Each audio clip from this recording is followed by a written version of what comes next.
आर्यनला एकटा आणि उदास पाहून रुही आणि राहुल त्याच्याकडे जातात आणि त्याला थोड्या वेगळ्या मूडमध्ये नेण्याचा प्रयत्न करतात. पण आर्यन रुही आणि राहुलकडे लक्ष देत नव्हता. आर्यनने राहुल आणि रुहीला काहीच उत्तर न दिल्याने दोघेही दमले आणि खाली बसले. काही वेळाने आर्यन उभा राहिला आणि राहुलला म्हणाला, जा गाडी काढ, घरी जाऊ. तो रुहीला म्हणाला, चल मी तुला आपण घरी सोडतो. हे ऐकून राहुल मागे धावतच गाडी काढायला जातो आणि आर्यन रुहीला घेऊन कॉलेजमधून घरी जायला निघतो. दुसऱ्या दिवशी सकाळी आर्यन आणि राहुल कॉलेजच्या मैदानात बसले होते. तेवढ्यात त्याला काही मुलांचा हसण्याचा आवाज आला. तेव्हाच आर्यन म्हणतो, राहुल, हा आवाज कोण करतंय यार? जा आणि पहा, माझं आधीच खूप डोके दुखत आहे. राहुल म्हणतो, हो बाई, थांब. मग राहुल बघायला जातो आणि मग धावत आर्यनकडे येतो आणि म्हणतो, यार. तो हे ऐकून आर्यन जरा घाबरला आणि विचारतो. आर्यन म्हणतो, काय झालं? राहुल म्हणतो, मनू आणि रौकी दोघेही रेवा आणि रेश्मा यांना त्रास देत आहेत. सोबत इतर मुलीही आहेत बाई. हे ऐकून आर्यन आरामात बसतो आणि काहीच बोलत नाही. तेव्हाच राहुल, बाई, हे चुकीचे आहे. तुला त्यांची मदत करावी लागेल. हे ऐकून आर्यन तिथून उभा राहतो आणि राहुलला म्हणतो, चल. राहुल आणि आर्यन गेटजवळ आल्यावर त्यांना तिथे शांतता असल्याचे दिसले. मग आर्यन राहुलकडे बघून विचारतो, बाई, रेश्मा आणि रेवा कुठे आहेत? मग आर्यनची नजर रुहीवर पडली, जी तिथे उभी होती आणि तिच्या एका मैत्रिणींशी बोलत होती. आर्यन म्हणतो, रुही, तुला मनू आणि रॉकी इथे दिसले का? रुही म्हणते, हो, तो आत्ता त्या दोन्ही मुलींना त्रास देत होता. आर्यन म्हणतो, मग आता कुठे आहेत ते लोक? रुही म्हणते, प्रिन्सिपल ऑफिसमध्ये. मोहितने येऊन दोघींनाही वाचवले आणि दोघांनाही त्या प्रिन्सिपलकडे नेले. असं म्हणत रुही तिच्या क्लासमध्ये गेली. त्यानंतर राहुल आणि आर्यनही क्लासमध्ये गेले.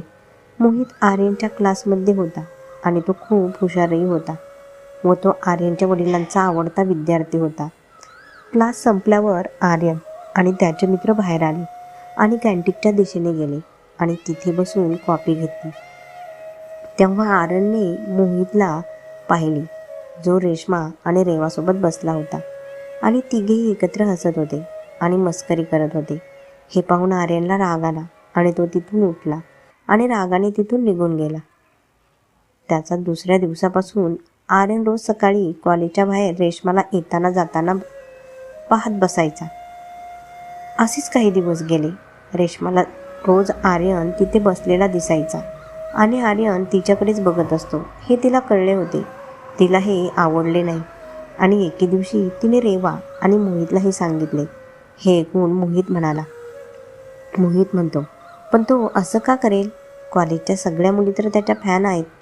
रेवा म्हणते, हो, रेश्मा बरोबर आहे. मी पण त्या रेश्माकडे टक लावून पाहताना पाहिलं आहे. मोहित म्हणतो, मी विचारू का? रेश्मा म्हणते, नाही, मी विचारून बघते.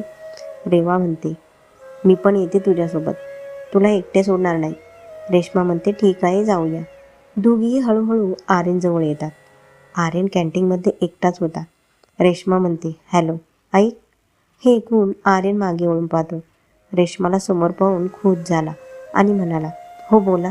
रेश्मा म्हणते, काही दिवसांपासून तू माझ्याकडे पाहत आहे हे माझ्या लक्षात आले आहे. मी काही बिघडवले आहे का तुझे? आर्यन म्हणतो, नाही, मी पहिल्याच नजरेत तुझ्या प्रेमात पडलो आहे. आणि हे सांगताना आर्यन रेश्माचे दोन्ही हात हातात घेतो. हे ऐकून रेश्मा रेवाकडे पाहते आणि आर्यनच्या हातातून तिचा हात हिसकावून घेतल्यानंतर ती रेवाचा हात धरून तिथून पळून जाते आणि कॉलेजच्या मैदानात पोचते. तिथल्या बेंचवर बसते. रेश्मा म्हणते, हे काय होतंय माझ्यासोबत आणि सर्व वाईट गोष्टी फक्त माझ्याबरोबरच का होतात? रेवा म्हणते, प्लीज रेश्मा, गप्प बस, काही बोलू नको. आता सर्व काही ठीक होत चालले आहे. आर्यनचे असे अचानक बोलणे ऐकून मला भीती वाटली, पण आर्यनचे म्हणणे बरोबर आहे असे मला वाटते. शेवटी तुलाही जीवन जगण्याचा अधिकार आहे. भाईने तर तुला एकदाही पाहिले नाही. तो तुझ्यावर प्रेम करत नाही आणि आर्यन तुझ्यावर प्रेम करतो. मी म्हणेल की तू एकदा स्वतःचाही विचार कर. त्या बोलतच असतात की एक मुलगा येऊन म्हणतो, रेवा, रेश्मा, आर्यन आणि मोहित भांडतायत. हे ऐकून दोघी पळत जाऊन पाहतात की या दोघांची हातापाई चालू होती. रेश्मा आणि रेवा जाऊन त्यांचे भांडण थांबवायला लागतात. रेवा, मोहित, हे सर्व काय आहे? मोहित म्हणतो. मी त्याला रेश्माकडे का पाहतोय असे विचारल्यावर तो भांडू लागला आणि म्हणाला, तू रेश्माला माझ्यापासून दूर नेशील. हा मुलगा मला तर वेडा वाटतोय. रेवा म्हणते, हो, तोही रेश्माच्या प्रेमात वेडा झाला आहे. मोहित म्हणतो, काय? रेवा म्हणते, हो मोहित, हो. मोहित म्हणतो, मग भाई, तू मला का मारत आहेस? तिच्या नवऱ्याला मार. आर्यन म्हणतो, जर तू रेश्माच्या आजूबाजूने फिरत राहिलास तर तुलाच पडणार ना. मोहित म्हणतो, होय, कारण मी रेवावर प्रेम करतोय आणि म्हणूनच मी रेश्मासोबत नाही तर रेवासोबत राहतो. हे ऐकून आर्यन डोके खाली करतो आणि मोहितला म्हणतो, सॉरी बाई. मोहित मग हसतो आणि काही हरकत नाही म्हणतो आणि मग हळू आवाजात म्हणतो की रेश्मा चांगली मुलगी आहे आणि तिच्या नवऱ्याने दुसरं लग्न केलं आहे, त्यामुळे तू तिच्याशी लग्न करू शकतोस. मोहितचे सर्व बोलणे ऐकून आर्यन खुश झाला आणि तो रेश्माला जाऊन म्हणतो, तुला विचार करायला वेळ हवा असेल तर घे, मी वाट पाहतो. रेवा, विद्या आणि सुनैना छोट्या होत्या, त्यामुळे राज आणि रेश्माचे लग्न शापामुळे झाल्याचे त्यांना सांगण्यात आले नाही आणि रेश्मालाही या गोष्टी माहीत नव्हत्या. तिला असे वाटत होते की राज दुसऱ्या कोणाच्या तरी प्रेमात आहे आणि म्हणूनच तो तिला स्वीकारू शकत नाही आणि केवळ कुटुंबाच्या दबावामुळे त्याचे लग्न रेश्माशी झाले होते. आर्यन नेहमी रेश्माच्या आसपास दिसत होता. आता त्याने मित्रांसोबत बसणेही सोडून दिले होते. रेश्माला असेच आर्यनसोबत राहणे आवडू लागले होते. आर्यन रेश्माची खूप काळजी घेत असे. एके रात्री आर्यन हॉस्टेलच्या खाली उभा राहून रेश्माला बाहेर यायला सांगत होता. कसे तरी करून रेवाने रेश्माला बाहेर पाठवले. बाहेर येऊन रेश्मा आर्यनला विचारते, काय झाले, इतक्या रात्री तू इथे? मग आर्यन रेश्माच्या डोळ्यात पाहतो आणि म्हणतो, मला तुला भेटायचे होते म्हणूनच मी आलो. रेश्माला त्याच्या या सगळ्या गोष्टी आवडत होत्या. दोघेही खूप वेळ एकत्र घालवतात आणि मग रेश्मा हॉस्टेलला जाऊ लागते. आर्यन, ठीक आहे, I love you. Revati, bye. Aryan म्हणतो, अहो मॅडम, उत्तर तर द्या की. रेश्मा म्हणते, उद्या देते, आता बाय. त्यानंतर आर्यन तिथून निघून जातो. दुसऱ्या दिवशी आर्यन कॉलेजमध्ये रेश्माची वाट पाहत होता, पण क्लासची वेळ झाली तरी रेश्मा कॉलेजमध्ये आली नव्हती. काही वेळाने आर्यनला रेवाचा फोन आला. आर्यन म्हणतो, हॅलो. आर्यन, हॅलो. रेवा म्हणते, रेश्मा हॉस्टेलवर आली नाही, कुठे आहे ती? आर्यन घाबरला आणि म्हणाला, काय? आर्यन म्हणतो, पण काल रात्री 12 वाजता ती परत आली होती, पण ती वसतिगृहात नाही गेली, तर कुठे गेली? रेवा म्हणते, मला माहीत नाही, काय करायचं? आर्यन म्हणतो, मी येतोय, तू मला हॉस्टेलजवळच्या रेस्टॉरंटमध्ये भेट आणि मोहितलाही फोन कर, मी राहुलबरोबर येतो. तर मग रेवती कुठे गेली, तिचे काय झाले आणि आता हे लोक काय करतील पाहू. सगळे मिळून रेस्टॉरंटमध्ये पोहोचले. आर्यन खूप काळजीत दिसत होता. राहुल त्याला वारंवार शांत राहण्यास सांगत होता.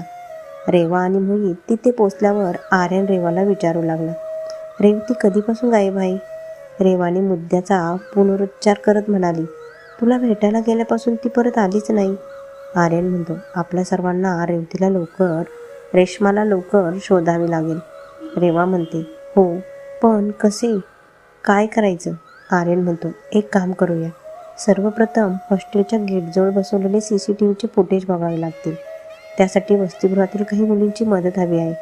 रेवा म्हणते, ठीक आहे, आमच्या 2 मैत्रिणी आहेत, सारिका आणि स्नेहा.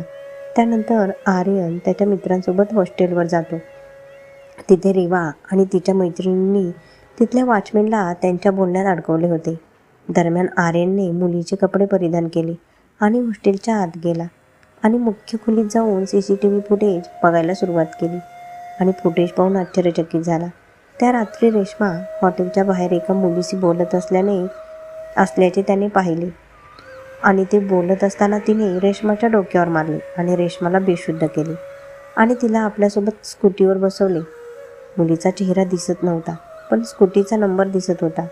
मग आर्यन हॉस्टेलच्या बाहेर आला आणि आता काय करायचं याचा विचार करू लागला, कारण आपण पोलिसांची मदत घेऊ शकत नाही.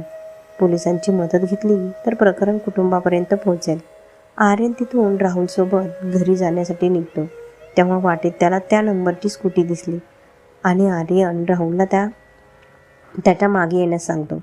स्कूटी थांबवल्यानंतर आर्यनने जाऊन त्यावर बसलेल्या मुलीची विचारपूस केली आणि तिला जीवे मारण्याची धमकी दिली. तेव्हा ती मुलगी म्हणाली की माझी स्कूटी माझ्या मैत्रिणीकडे होती, ती आजच मी परत घेतली आहे. आर्यन म्हणतो, कोण आहे ती? स्कूटीवाल्या मुलीने सांगितलेले नाव ऐकून आर्यन आणि राहुल एकमेकांच्या तोंडाकडे पाहू लागले आणि त्यांना खूप धक्का बसला, कारण तिने त्यांना रुही हे नाव सांगितले. आर्यन आणि राहुल पटकन रुहीच्या घरी पोहोचले. तेव्हा ती तिथे नव्हती. मग आर्यनने तिला कॉल केला आणि तिने फोन उचलला. आर्यन म्हणतो, रुही, आपण भेटू शकतो का? रुही म्हणते, हो नक्कीच, पण काय झालं? आर्यन म्हणतो, मी ते भेटल्यावर सांगेन. रुही म्हणते, ठीक आहे. राहुल पण येणार का? आर्यन म्हणतो, हो. रुही म्हणते, ठीक आहे. कॉलेजजवळ जुनी लायब्ररी आहे, तिथे ये, मी तिथे आहे. आर्यन म्हणतो, ठीक आहे. असं म्हणत आर्यन रुहीकडे गेला आणि रुहीला विचारलं. आर्यन म्हणतो, रुही, रेश्मा कुठे आहे? रुही म्हणते, मला काय माहिती ती कुठे आहे, आणि हे विचारण्यासाठी तुम्ही इथे आला आहात? राहुल म्हणतो, हे नाटक थांबव रेश्मा, कुठे आहे ते सांग. आणि तू वेडी आहेस का? हे सगळं का करतेस? रुही म्हणते, मी काय करते? मी गेली अनेक वर्ष या आर्यनची वाट पाहत होते आणि हा माझे बालपणीचे प्रेम आहे. मग रुही आर्यनकडे गेली आणि त्याला विचारू लागली, काय आहे असे तिच्यात, त्यामुळे तू एवढा वेडा झाला आहे तिच्यासाठी. माझं तुझ्यावर प्रेम आहे आणि तुला हे दिसत नाही का? राहुल म्हणतो, यार ऐक रुही, तू बळजबरीने कोणाचे प्रेम हिरावून घेऊ शकत नाहीस. आणि रेश्मा नसती तरी आर्यन तुझा झाला असता, याची काय शाश्वती? रुही म्हणते, तुम्ही सगळे इथून निघून जा, नाहीतर चांगले होणार नाही. आर्यन म्हणतो, तू माझी चांगली फ्रेंड आहेस आणि नेहमी राहशील, फक्त तिला जाऊ दे. पण आर्यन आणि राहुल जे काही बोलले त्याचा रुहीवर काही परिणाम झाला नाही. तिच्याशी बोलत असताना आर्यन आणि राहुल दोघे चतुराईने लायब्ररीच्या आत गेले आणि तिथे त्यांना रेश्मा एका कोपऱ्यात बेशुद्ध पडलेली दिसली. जेव्हा आर्यन रेश्माकडे जायला लागतो तेव्हा रुही आत येते आणि राहुलकडे चाकू दाखवते आणि म्हणते, तिला हात लावू नकोस, नाहीतर मी राहुलला भोगसेन. हे ऐकून आर्यन थांबला. इतक्यात राहुल रुहीचा हात धरून मागे फिरवतो आणि म्हणतो, आज तू 4 वर्षांच्या मैत्रीलाही विसरली आहेस. माझी रुही माझ्या अंगावर सुराही चालवू शकते, याची मी कल्पनाही करू शकत नव्हतो. हे सांगताना राहुलच्या डोळ्यात पाणी आले. तेव्हा राहुल आर्यनला सांगतो, जा रेश्माला तिथून उचलून घेऊन जा. आर्यनच्याही डोळ्यात पाणी आले. मग आर्यन रेश्माला उठवायला गेला, पण रेश्माला आर्यनचा आवाज ऐकू आला नाही. आर्यनने पाहिले तेव्हा रेश्माच्या ओठाखाली रक्त येताना दिसले. तेव्हा त्याने राहुलला सांगितले की रुहीने रेश्मालाही मारले आहे. हे ऐकून राहुल म्हणतो, आता रुहीकडून आपण काय अपेक्षा करू शकतो? मी रिवाला मेसेज केला आहे, ती पोलिसांना घेऊन येत असावी. हे ऐकून रुही घाबरते आणि आर्यन आणि राहुलची माफी मागू लागते.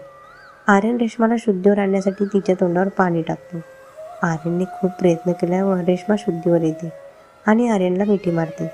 रेश्मा खूप घाबरलेली दिसते, कारण आजपर्यंत रेश्माबरोबर असा अपघात झाला नव्हता. आर्यन आणि राहुल तिला शांत करण्याचा प्रयत्न करतात. तेवढ्यात रिवा आणि मोहित पोलिसांसह तिथे पोहोचले. पोलिसांना पाहताच रुही रडायला लागते आणि सर्वांची माफी मागते. तिला पाहून राहुल आणि आर्यनलाही रडू आले, कारण ते तिघेही बालपणीचे मित्र होते. आणि आर्यन डोकं खाली करून रेश्माच्या समोर बसतो आणि म्हणतो, तुला पाहिजे ती शिक्षा मला दे, पण हिला माफ कर राहुल. तिचंही आम्हा दोघांवर प्रेम आहे, त्यामुळेच आम्हा दोघांना मिळालेली शिक्षा ही तिच्यासाठी शिक्षाच असेल. हे पाहून रुही रेश्माच्या पायासमोर बसते आणि माफी मागायला लागते आणि म्हणते, नाही, माझ्याकडून चूक झाली आहे, त्यामुळे या दोघांना नव्हे तर सगळी शिक्षा मलाच मिळायला हवी. हे सर्व पाहून रेश्मा म्हणते, तुम्हा तिघांच्याही मैत्रीला सलाम. एकाने चूक केली की दुसरा त्याला त्याची चूक लक्षात आणून देतो आणि मग तिघांनी मिळून ती चूक सुधारतात. मी रुहीला माफ करते आणि मला कोणताही गुन्हा दाखल करायचा नाही. माफ करा इन्स्पेक्टर सर, पण मला एक संधी द्यायची आहे. रुहीला खूप वाईट वाटू लागते आणि ती पुन्हा पुन्हा रेश्माची माफी मागते आणि मग आर्यन आणि राहुलला सांगते की तिला तिचे मित्र गमावायचे नाहीत. तुम्ही दोघेही मला माफ करा. हे ऐकून दोघांनी तिला मिठी मारली आणि क्षमा केली. तेव्हा राहुल म्हणतो, चला रुही, आता या 2 पोपट मैनाला एकटे सोडूया. राहुलचे हे ऐकून सर्वजण आर्यन आणि रेश्माला एकटे सोडून तिथून निघून जातात. मग आर्यन रेश्माच्या जवळ येतो आणि रेश्मा त्याच्याकडे बघून हसते. तेवढ्यात रेवा परत आली आणि म्हणाली, रेश्मा. रेश्मा तिच्याकडे पाहते आणि ती पाहते की रेवा खूप घाबरलेली आहे. ती रेवाकडे धावत येते आणि विचारते, काय झालं रेवा? रेवा सांगते की भाईचा अपघात झाला आहे आणि आपल्याला इथून निघायचे आहे. हे ऐकून रेश्मा एकदा आर्यनकडे पाहते आणि मग दुःखी मनाने रेवाला म्हणते, चल आजच इथून निघूया. हे बोलून रेश्मा तिथून रेवाचा हात धरून निघून जाते.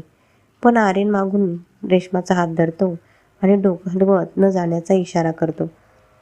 मग रेश्मा त्याच्याकडे प्रेमाने पाहते. तर मग पुढे काय होईल याचा विचार करा. रेश्मा राहील की आर्यनपासून दूर जाईल, की ती कायम आर्यनसोबतच राहील? कथा आवडल्यास लाईक, शेअर, सबस्क्राईब करा. धन्यवाद.